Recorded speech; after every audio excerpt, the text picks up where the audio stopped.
अब हम विशेषण के अन्य भेद, संख्यावाचक विशेषण और परिमाणवाचक विशेषण, इन दोनों को मैं साथ साथ इसलिए ले रही हूं क्योंकि दोनों में ही निश्चयवाचक और अनिश्चयवाचक का प्रयोग होता है। जैसे जो संख्यावाचक विशेषण है तो उस संख्यावाचक विशेषण में अनिश्चयवाचक विशेषण भी होगा और अनिश्चयवाचक और निश्चयवाचक दोनों ही होंगे। उसी तरीके से जो परिमाणवाचक है उसमें भी निश्चयवाचक होगा और अनिश्चयवाचक होगा। जैसे कि हम उदाहरण देख लें, पिताजी कुछ पुस्तकें लाए हैं, यह संख्यावाचक विशेषण है। कुछ पुस्तकें लाए हैं, क्या लाए हैं? जैसे मैंने कहा कि जिन शब्दों की जो विशेषता किसकी बताएगा? संज्ञा शब्दों की। पुस्तकें क्या है? संज्ञा है, जातिवाचक संज्ञा है। तो कुछ पुस्तकें लाए हैं, तो कुछ आपको बताया जा रहा है गिनती, पुस्तकें हम अलग अलग गिन सकते हैं, लेकिन यहां पर कुछ पुस्तकों की बात हो रही है तो ये संख्यावाचक का अनिश्चयवाचक होगा। तो अगर हम इसका पद परिचय करेंगे कुछ का, तो हम क्या लिखेंगे? कुछ, यहां पर हम लिखेंगे सबसे पहले लिखेंगे हम संख्यावाचक, क्योंकि यहां पर संख्यावाचक में, लेकिन ये कैसी संख्या है जो हमें नहीं मालूम है, तो इसलिए वो हो जाएगा अनिश्चयवाचक। अनिश्चयवाचक क्या हो गया? ये विशेषण बताया जा रहा है, तो ये संख्यावाचक में अनिश्चयवाचक हो गया। अब आगे क्या लिखेंगे? किसकी बात हो रही है? पुस्तकें, तो ये क्या होगा? कुछ पुस्तकें। ये भी, जब ये स्त्रीलिंग है तो ये भी स्त्रीलिंग होगा, तो स्त्रीलिंग लिखेंगे। और लाए हैं, क्योंकि कुछ है, एक से ज्यादा है, तो इसलिए यहां पर बहुवचन होगा। अब किसकी विशेषता बता रहा है? पुस्तकों की बता रहा है, तो उसी क्रम में हम इनको भी बताएंगे कि यह संख्यावाचक में अनिश्चयवाचक है, फिर स्त्रीलिंग है और ये बहुवचन है, और कि पुस्तकों की विशेषता बता रहा है। तो इस तरीके से इसका पद परिचय होगा। अब यहाँ पर एक और उदाहरण ले लेते हैं। हमने 5 पेड़ लगाए। कितने पेड़ लगाए? 5 पेड़। पेड़ क्या है? जातिवाचक संज्ञा है, तो इसकी यहाँ पर ये कितनी बता रहा है? 5। इसने गिनती बता दी। तो अब हम जब 5 का यहाँ पर हम पद परिचय करेंगे तो कैसे करेंगे? ये संख्यावाचक ये भी है, तो यहाँ पर भी हम लिखेंगे पहले संख्यावाचक, लेकिन संख्यावाचक में क्या होगा कि यहाँ पर निश्चयवाचक होगा। उसने निश्चय रूप से हमें बता दिया निश्चयवाचक कि यहाँ पर हमने कितने लगाए हैं पेड़? 5। तो 5 संख्या है, हम काउंट कर रहे हैं उनको, तो इसलिए यहाँ पर ये संख्यावाचक हुआ। अब क्या हुआ कि कितने लगाए कितने, तो क्या हुआ? ये पुल्लिंग हुए, पेड़ लगाए। ठीक है, अब वचन कौन सा हुआ? बहुवचन हुआ, क्योंकि एक से अधिक है तो इसलिए बहुवचन हुआ। किसकी विशेषता बता रहा है? पेड़ की विशेषता बता रहा है। तो इस तरीके से हमने वही क्रम रखना है कि पहले भेद बताना है, तो यह संख्यावाचक का निश्चयवाचक है। लिंग कौन सा है? पुल्लिंग है।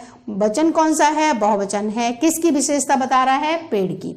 तो इस तरीके से ये विशेषण कौन सा? संख्यावाचक विशेषण की हमने ये यहाँ पर पद परिचय देखा कि किस तरीके से हम इसका परिचय देंगे। सिर्फ ध्यान क्या रखना है? संख्यावाचक के 2 भेद, निश्चयवाचक और अनिश्चयवाचक। निश्चयवाचक में जो संख्या होगी वह हमें निश्चित तौर पर पता होगी कि भी इतना काम हुआ। जैसे मैं कहूँ कि यहाँ पर 5 छात्र 5 पेड़ लगा रहे हैं, तो 5 छात्रों की गिनती है, तो वो संख्या में आ गए, तो इसलिए हम निश्चयवाचक कहेंगे। अब यही हम कह दें कि नहीं, कुछ छात्र पेड़ लगा रहे हैं, तो वो कुछ अनिश्चयवाचक हो गया, और गिनती बता दी तो वो निश्चयवाचक हो गया। तो ये हुए संख्यावाचक के भेद।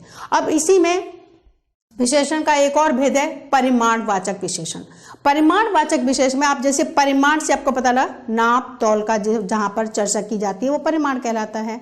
चाहे वो नाप है, तौल है, लंबाई है, चौड़ाई है, जब हम उसकी बात करते हैं तो वो परिमाणवाचक के अंतर्गत आता है। मैंने एक वाक्य लिखा है, माता जी कुछ दूध लाई। अब कुछ दूध में वो ग्लास भर के भी दूध हो सकता है, बाल्टी भर के भी हो सकता है। वेट की बात है, दूध को हम किस में नापेंगे? लीटर में उसको नापेंगे, नाप तौल की बात है। तो इसलिए ये जब हम इस कुछ का जब परिचय करेंगे तब हम क्या लिखेंगे? जैसे मान लीजिए हमने यहाँ पे लिखा ये कुछ, तो इसमें सबसे पहले हम क्या बताएंगे? परिमाण। हमें ये मालूम है कि यहाँ पर नाप तौल की बात हो रही है, इसलिए यहाँ पर परिमाणवाचक। परिमाणवाचक में क्या होगा? ये अनिश्चयवाचक, क्योंकि हमें निश्चय नहीं पता है कि कितनी बात हो रही है, इसलिए यहाँ पर अनिश्चयवाचक आएगा। और फिर वही सब कुछ हमने लिखना है। किसकी विशेषता बता रहा है? दूध की विशेषता बता रहा है। कौन सा वचन होगा? यहाँ पर कुछ दूध लाई है। अब यहाँ पर माता जी हैं, कुछ दूध लाई है, दूध की हमें वो नहीं मालूम, तो दूध को हम एक ही उसमें प्रयोग करेंगे तो एक वचन होगा। दूध पुल्लिंग है तो इसलिए पुल्लिंग होगा। और यहाँ पर हमें किसकी विशेषता बतानी, जो चौथा पॉइंट लिखना है वो दूध की विशेषता बता रहा है। तो सबसे पहले हम बताएंगे परिमाणवाचक है, फिर हम बताएंगे परिमाणवाचक में ये अनिश्चयवाचक है, फिर लिंग बताएंगे कि ये पुल्लिंग है, और उसके बाद हम वचन बताएंगे कि एक वचन है, क्योंकि उसमें हम दूध को एक एक दो दो करके नहीं नाप सकते हैं, बता नहीं सकते।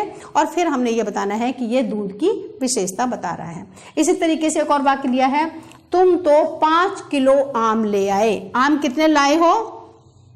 5 किलो। फिर यहाँ पर वेट की बात हो रही है, नाप तौल की बात हो रही है। तो जब इसका परिचय करेंगे तो हम वही लिखेंगे, जैसे यहाँ पर 5 लिख दिया, तो अब इसमें क्या फर्क होगा कि यहाँ हम लिखेंगे परिमाणवाचक। सबसे पहले परिमाणवाचक, और फिर उसी परिमाणवाचक में हम क्या बताएंगे?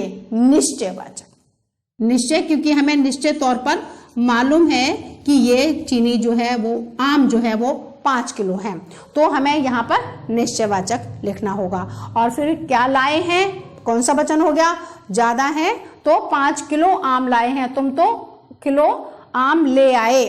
तो यहाँ पर बेसिकली हम देखें कि 5 किलो आम है, तो यहाँ पर ये बहुवचन का प्रयोग होगा। एक से ज्यादा भी है तो ये यहाँ कर्ता के साथ नहीं जुड़ेगा, ये जिसकी विशेषता बता रहा है उसके साथ जुड़ेगा। और फिर किसकी विशेषता बता रहा है? आम की विशेषता बता रहा है। तो वही बातें हमने लिखनी है। परिमाणवाचक है, उसमें निश्चयवाचक है, पुल्लिंग है, और क्या है कि ये किसकी विशेषता बता रहा है? आम की विशेषता बता रहा है।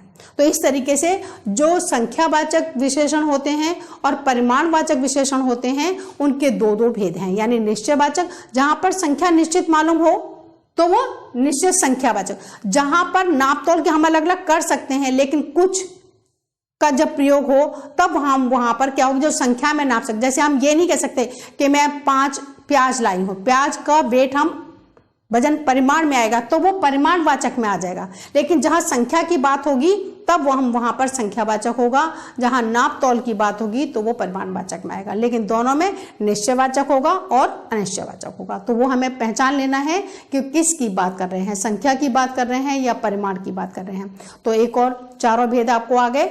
गुणवाचक हो गया, सार्वनामिक विशेषण हो गया, फिर संख्यावाचक हो गया, और ये आपने अभी पढ़ा परिमाणवाचक। तो इस तरीके से हम विशेषण का पद परिचय कर सकते हैं इनका, क्योंकि विशेषण संज्ञा और सर्वनाम की ही विशेषता बताते हैं, तो इनका पद परिचय भी उसी तरीके से होता है जिस तरीके से संज्ञा और सर्वनाम का होता है। तो आप ध्यान रखिए, पढ़िए और उन्हें समझिए।